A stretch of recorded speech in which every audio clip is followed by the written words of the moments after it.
For lesson 12, we've got to rewind all the way back to the beginning of the play. Who is Fortinbras? Fortinbras is a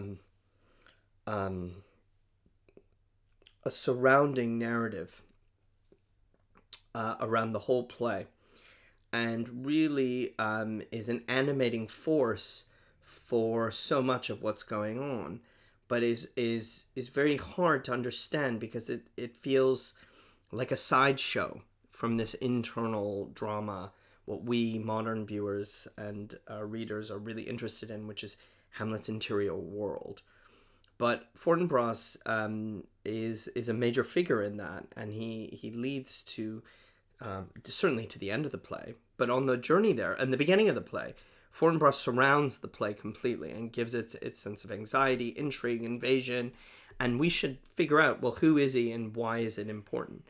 So if we go all the way to the beginning of the play, Marcellus asks Horatio, what's actually the reason that we're having these night watches? Tell me, he that knows why the same strict and most observant wretch so nightly toils the subject of the land. Why are we here? Our last king, whose image even but now appeared to us, the ghost, Hamlet, was, as you know, by Fortinbras of Norway, picked on by most eminent pride, dared to the combat, in which our valiant Hamlet did slay Fortinbras. So we have Father Hamlet, Child Hamlet. We have Father Fortinbras, Child Fortinbras.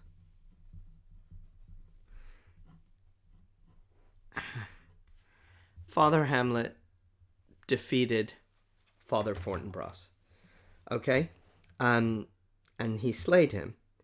And he forfeited with his life all those lands which he stood seized of to the conqueror. Okay? So winner took all.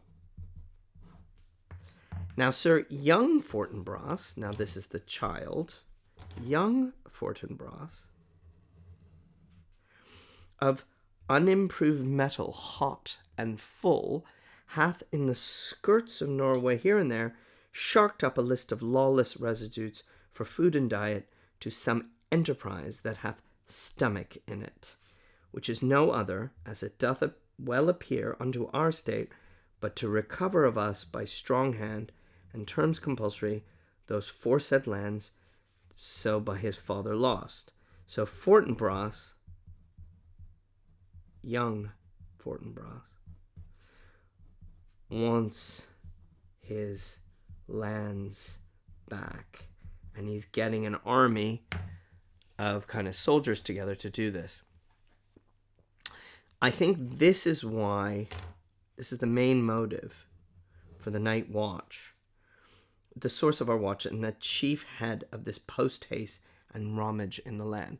So it's interesting that the reason we're up here in the middle of the night is because we need to keep an eye if young Fortinbras makes a play. And it's interesting, again, that the ghost of Hamlet, himself fully armored, is showing up on this night itself. So here comes Claudius when he gives his big speech in 1-2 and introduces himself to the court. What we didn't look at closely, but now we're going to, is that he talks about Fortinbras in particular, after he talks about the death of Hamlet and the marriage with Gertrude. Now follows that young Fortinbras, holding a weak supposal of our worth, so he thinks I'm weak, or thinking by our late dear brother's death our state to be disjoint and out of frame. Okay? Weak, disjoint, fantastic, out of frame, imagery of doors. This disjointedness comes out constantly, or a number of times in the play. colleagued with the dream of his advantage. So he thinks he has the advantage. He hath not failed to pester us with message importing the surrender of those lands lost by his father with all bonds of law to our most valiant brother. So much for him. Okay, so he wants them back. And he's pestering with messages. So first it's diplomacy, then it's going to get something spicier. Now for ourselves, and for this time of meeting, thus much the business is. We have written to Norway, uncle of young Fortinbras. So here we have the uncle, Father Fortinbras, young Fortinbras. Look at the mirror, the AO2, the mirror in this play structurally is quite powerful. Uncle, father, son. So I've written to the uncle, the uncle and father. Now I've written to the uncle who impotent. Interesting. And bedrid. That's a very interesting pairing. He's weak. He's old. He's infirm. Not like this king, lusty. Scarcely hears of his nephew's purpose to suppress his further gait herein, in that the levies, the lists, in full proportions, all are made out of his subjects. So I'm